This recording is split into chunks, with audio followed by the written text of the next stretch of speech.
Guys, welcome. So, tingnan natin energy check-in naman tayo ngayon. So, tingnan natin kung kanina 'tong mapi-pick up nating energy at ano yung maa-advice dito. So, be open-minded ha, hindi halos lahat ay pare-pareho kayo ng energy. So, hindi halos lahat nasasagap dito, okey? So, be open-minded po.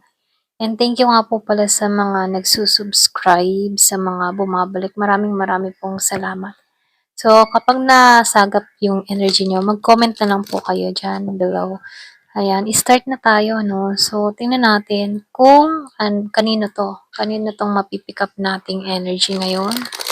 Ano yung pinagdadaanan ng tao na 'to, okay? So, ano pa yung parating? Ano yung dapat nating mai-advise o maipayo at paano 'to kakaharapin? So, tingnan natin So, tingnan natin kung kanino 'tong energy. Give me the message. Kanino pong energy itong mapipick up natin ngayon? So, meron ditong The Hermit Reverse. So, naka-reverse. Kung kanino mong energy to, no? Nakikitaan ko dito, yung iba sa inyo, meron ditong tao na nahihirapan siyang makita yung kaliwanagan. Meron ditong naguguluhan ng isipan, hindi niya makita yung mga sagot sa mga tanong niya. Merong mga tanong siya dito kung bakit niya nararanasan tong kahirapan, kung bakit niya nararanasan to lahat-lahat, okay? Itong mga pagsubok na kanyang kinakaharapan. Nag-iisip siya dito ng solusyon kung paano ba magiging maginhawa ang buhay niya rito, okay? So, nakikitaan ko dito, merong pinagdadaanan itong tao na to na sobrang nahihirapan na siya dito.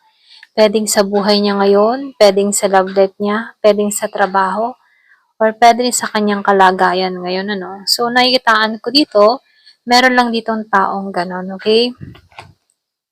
Meron akong nakikitang Virgo, meron din akong nakikitang Leo, Aries. So, meron din akong nakikita na Gemini, Aquarius, and Libra. So, meron din akong nakikitang Virgo, Taurus, and Capricorn.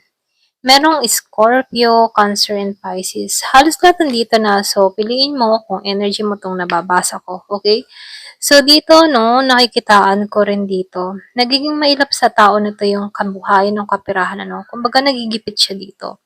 Hindi niya na alam kung paano ba ang gagawin. Nakikitaan ng tao na to na walang pagbabago. Paulit-ulit na lang ganito yung sitwasyong nararanasan niya dito. So, nakikita ko dito, sobrang gipit siya dito. Hindi siya stable pagdating sa kanyang kaperahan. At ito yung nagpapahirap sa kanyang kalooban. So, dito, nakikitaan ko rin dito, meron din siyang pagpapabaya na ginagawa sa kanyang sarili, Pwede rin sabihing tinatamad siya, wala siyang gana, hindi niya alam kung paano siya magsisimula rito. Gulong-gulong isip, So, dito, sinasabihan ka dito, kapag may mga ganong kang tanong, so, ito na yung time para tanungin mo naman yung sarili mo, okay? So, nakikitaan ko dito, nahihirapan ka. So, dito, nag-start ito dahil wala kang lakas, wala kang sigla, okay? Kumbaga nawawalan ka ng gana. Dito nag-i-start ang lahat.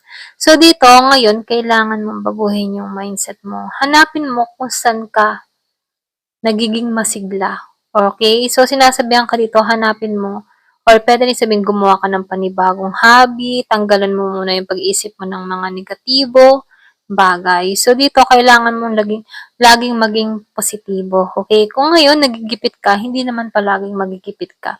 Talagang magigipit ka kung wala kang hakbang na gagawin dito, So, dito, ito na yung time para umaksyon ka dito. Kasi dito, nakikitaan ko dito, matamlay ka, nilalambot ka, wala kang gana, at hindi mo alam kung paano ang gagawin. So, mag-start ka, okay? Mag-start ka para sa sarili mo. Ano ba ang dapat mong ayusin? Kasi nakikitaan ko dito, meron kang pagpapabaya na ginagawa sa sarili mo. So, dun ka muna mag-start. Ayusin mo yung sarili mo. Okay? So, dito, nakikitaan ko rin dito, patungo ka dito sa Nine of Water, nakikitaan ko dito, may pagbabago na mangyayari sa'yo. Kailangan mo lang dito maging malinaw, maging klaro kung ano ba yung gusto mo, okay? So, nakikitaan ko dito, kaya nabibigatan ka dito kasi isip ka ng isip. Dun nauubos ang oras mo. Kaisip kung bakit ganito yung buhay ko, kung bakit baga paano ba ang gagawin. So, dito, no, kailangan mong ilabas. Ilabas yung talent mo. Ilabas mo kung ano yung mga dapat mo, yung mga kakayahan mo, okay? So, dito, no, pag-aralan mo, saan ka ba magaling, okay? Ano ba yung gusto mo? Ano bang gusto mong mangyari? Kumbaga dito, tatanungin mo dito yung sarili mo. So, nakikitaan ko rin dito, no, temporary lang naman tong mga nangyayari sa'yo. Kung ikaw ngayon ay walang trabaho, nakikitaan ko dito, magkakatrabaho ka, kailangan mo lang dito ang pagkilos, okay? Huwag mong hayaan na ang oras mo ay maubos sa kaiisip ng mga negative, ganyan, ano. So, hindi halos lahat, ano, nakikitaan ko lang dito, merong ganong klase ng tao rito, okay? So, hindi halos lahat, ha. So, nakikitaan ko rin dito, yun ba sa inyo, nagbabalak kang mag-travel or pwede rin sabihin, gusto mo ng matapos lahat ng mga paghihirap mo, no? So, nakikita ko dito may travel or pwede rin sabihin, ito yung ninanais mo, ito yung gusto mo mangyari, itong naisip mong paraan para makaluwan sa buhay, okay? So, kung ito yung paraan mo at ito yung naiisip mo, sundin mo kasi ito yung intuition or ito yung kutob mo, okay?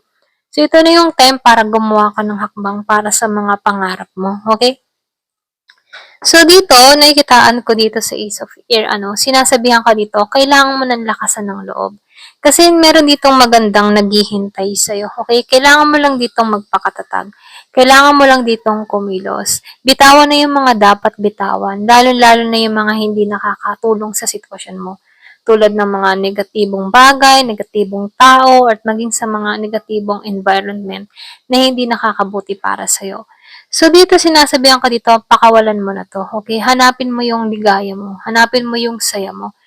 So, nakikitaan ko rin dito yung iba sa inyo, meron kang nakadiling dito na Gemini or puwede rin sabihin ikaw yung Gemini dito, 'no? So, lumalabas ano, meron akong nakikitang tukso or puwede ring sabihin meron kang minahal na tao ano, pero nakikitaan ko dito merong tumukso kung bakit nagkalayo kayo ng tao na 'to. Puwedeng ito yung dahilan 'no, kaya dito apektado din yung kabuhayan mo, apektado din yung aura mo ano, yung emotion mo, okay? Dahil dito sa tao na 'to. Puwedeng ito yung gumugulo sa isipan mo, okay? So, nakikita ko dito, ito na yung time para magpasya ka para sa sarili mo. Sinasabihan ko dito, tulungan mo naman yung sarili mo. Huwag mong hayaan yung sarili mo, no, na isipin ko ng tao na 'to na nag-betray sa'yo, okay? Kasi na-feel ko may tukso, eh. May tukso na luminlang dito, okay? So, dito, tinuturuan ka dito na hanapin mo yung sarili mo, maghilom ka dito sa nakaraan mo, at tulungan mong pakawalan yung sarili mo sa mga masakit na pinagdadaanan mo.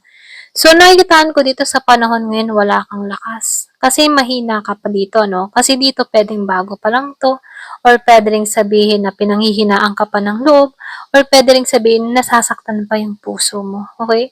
Pero ganun pa man, sinasabihan ka dito, magtatagumpay ka dito. Malilimutan mo to, okay? So, nakikitaan ko dito, meron ditong tower pagwasak. Ito na yung time para pakawalan mo na to. Winasa ka dito, or pwede rin sabihin tinanggal ka dito. Dahil merong magandang oportunidad na naghihintay sa'yo, hindi mo makamit yung magandang oportunidad na ito dahil nai-stuck ka pa rito, okay? Kumbaga, kailangan mo ditong baguhin yung energy mo, maging positive ka dito, para lang sa ganun, no, makapasok ang panibagong energy sa'yo, okay?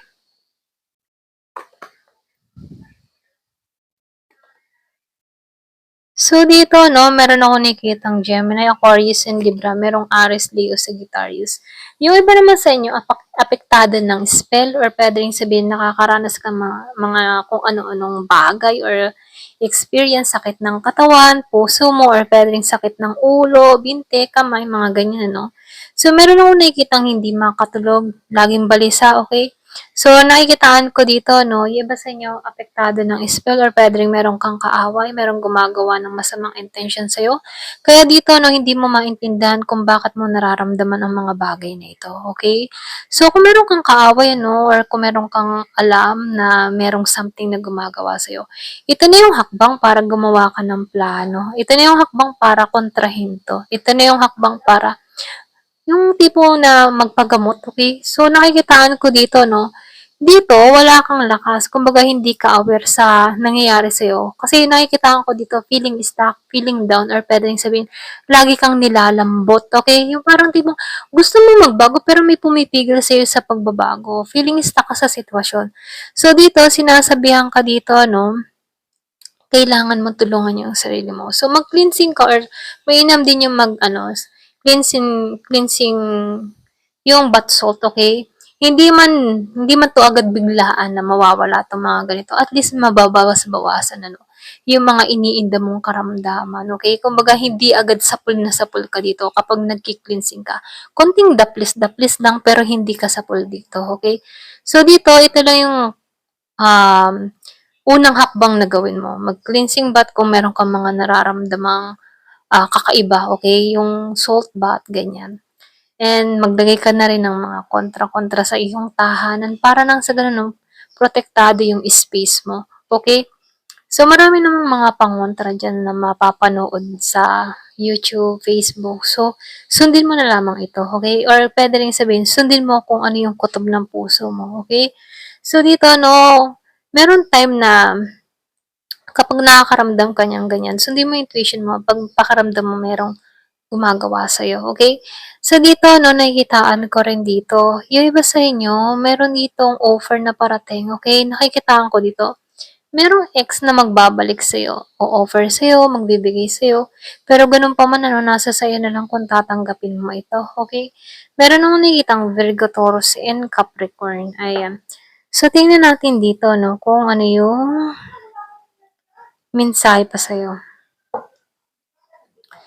Give me the message. Ano pa yung mensahe sa'yo?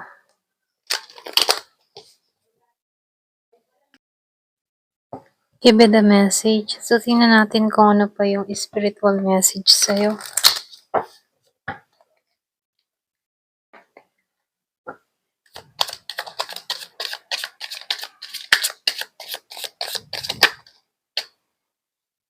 So, dito, practice self-care. Dito ka mag-start kung ikaw ay nahihirapan, hindi mo alam kung paano ba, kung saan ka magsisimula. Nurture yourself, or pwede rin sabihin na pahalagaan mo yung sarili mo, alagaan mo yung sarili mo. Kailangan mo mag-recharge, okay? Kailangan mo makabawit bumangon. Kasi nakikitaan ko dito, masyado nang drain yung energy mo, pagod ka na. So, ito na yung time para sarili mo naman yung unahin mo, okay? So, dito, take responsibility for your action and emotion. Kumbaga yung pagkilos dito at yung action or yung mga ginagawa mo, emotion mo na pinakikita mo, ikaw yung may responsibilidad nito, okay? So, dito, ikaw lang din yung makakatulong sa sarili mo. Kumbaga, nasa sayo kung magpapaista ka sa sitwasyon, nasa sayo kung mananatili kang ganyan, or nasa sayo kung gagawa ka na ng hakbang para tulungan yung sarili mo, okay? So, dito, practice compassion. So, kailangan mo magkaroon ng pangunawa sa sitwasyon na kinakaharap mo. So, dito hanapin mong mahalin yung sarili mo. Maging mabait yan, mabait sa sarili mo. Kasi, minsan, kapag tayo sobrang bait sa iba, nakakalimutan na rin nating maging mabait para sa sarili natin, Kumbaga, lagi na lang tayong umuunawa sa iba. Pero, syempre, kailangan bigyan mo din ng time yung sarili mo, okay? Magkaroon ka din ng empathy sa sarili natin, sa sarili mo, ganyan, okay? So, tingnan pa natin, remember the secret of your union. So, nakikita ko dito, meron ditong sagradong connection or pwede ring parating, okay? So, nakikita ko dito, meron pa ring love na parating sa'yo. Kaya dito, kapag halimbawa, nakaranas ka ng pagkabigo or feeling mo wala nang magmamahal sa'yo, huwag ganun, Kasi nakikitaan ko dito, yung isip mo lang, yung bumabaon sa kaisipan mo dito na wala nang love, paulit-ulit na lang ang nangyayari, ganito na lang palagi, mga et cetera, Yun yung bukang bibig mo, kaya yun yung dumarating sa'yo kasi nagiging kang negatibo, okay? Pero pag halimbawa, ikaw, nagiging kang positive kahit sobrang bigat na nang nangyayari sa buhay mo, alam mo meron pa rin darating na tao sa'yo na magmamahal sa'yo ng totoo. Yun yung sundin mo, okay? Kasi once na yun ang lagi kang positive, darating sa buhay mo yan, okay? So, marami ding mga relasyon na sobrang madaming nabigo, okay, na tao. Pero, at the end, nakikitaan ko dito na marami din silang napatunayan para sa kanilang sarili, okay?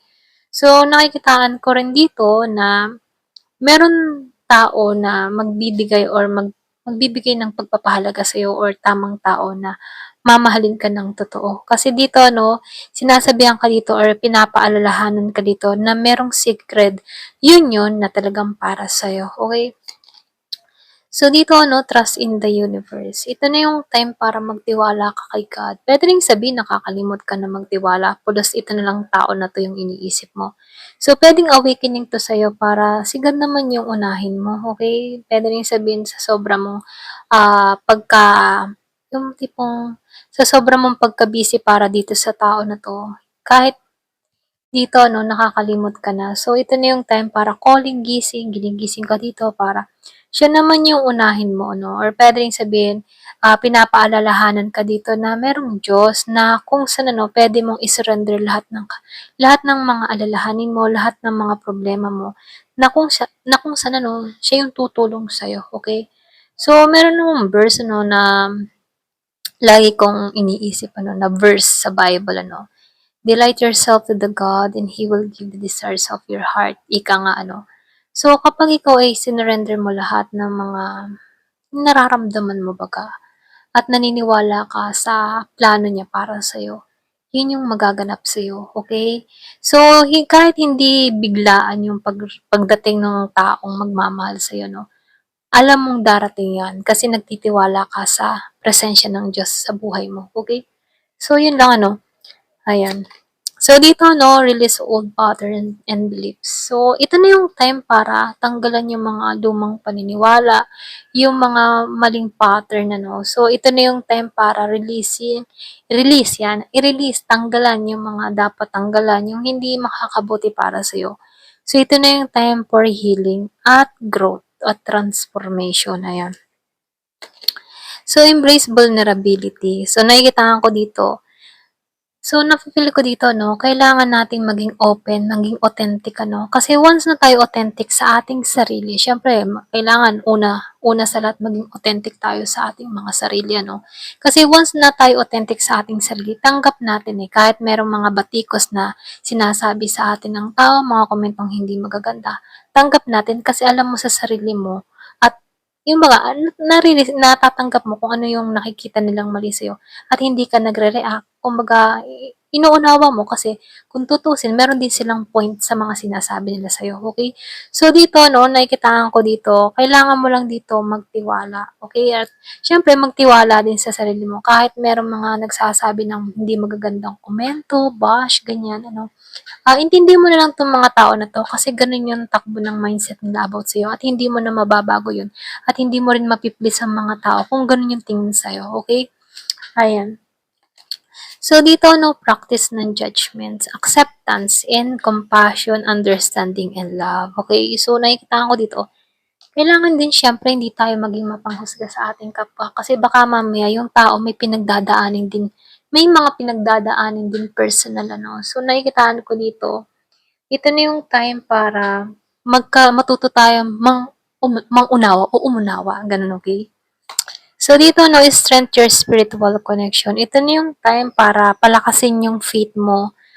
Sundin mo yung guidance mo or yung inner voice dito sa kalooban mo, intuition, kumbaga, no? Inner peace connection. So, nakikita ko dito, yung faith mo, kailangan mong patatagin to, nang sa ganun, no, kapag matatag yung faith mo, hindi ka maliligaw. Kahit merong mga binabati ko sa'yo, alam mo sa sarili mo at nagtitiwala ka para sa sarili mo na nasa tamang lugar ka, okay? Kahit may mga sinasabi sila sa'yo, okay, na hindi maganda, at tiwala ka sa sarili mo, ayun, yun yung sundin mo, okay? Kumbaga, binibigyan ka dito ng katatagan na kailangan mong tatagan yung faith mo, yung connection mo, lalo-lalo na sa spiritual, okay? Ayan, ito lang yung nakikita ko dito, no? So, dito, no, stay committed to your journey.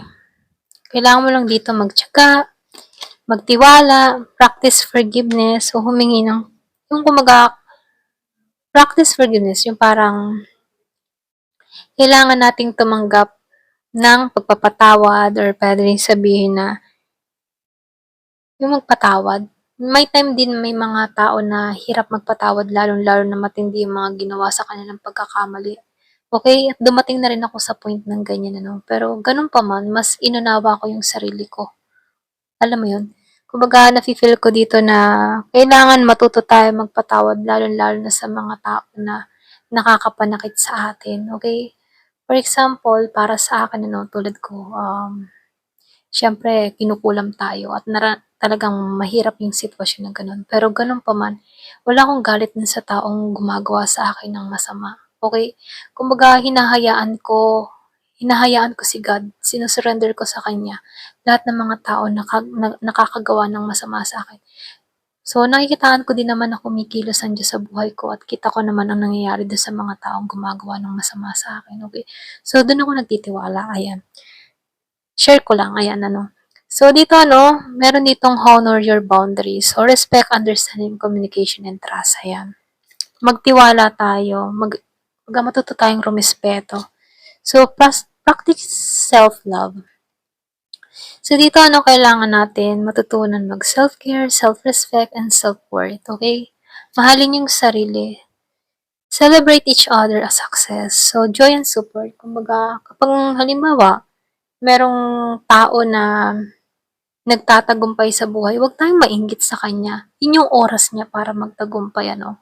Kumbaga, doon nag-i-start yung galit, kulam, ganyan, paggagawa ng mga masasama. Nagmumula yan sa inggit, okay? Kaya dito, no, tinuturuan tayo na tanggalan natin yung inggit sa ating mga puso at makita natin yung kagandahan ng mga ginagawa ng ibang tao. Kumbaga, gawin nating inspirasyon, huwag nating kainggitan or magsabi tayo ng mga masasakit sa ating kapwa kasi masama yun, okay? Ayun lang, hanggang dito na lamang po. Thank you for watching. Love and peace.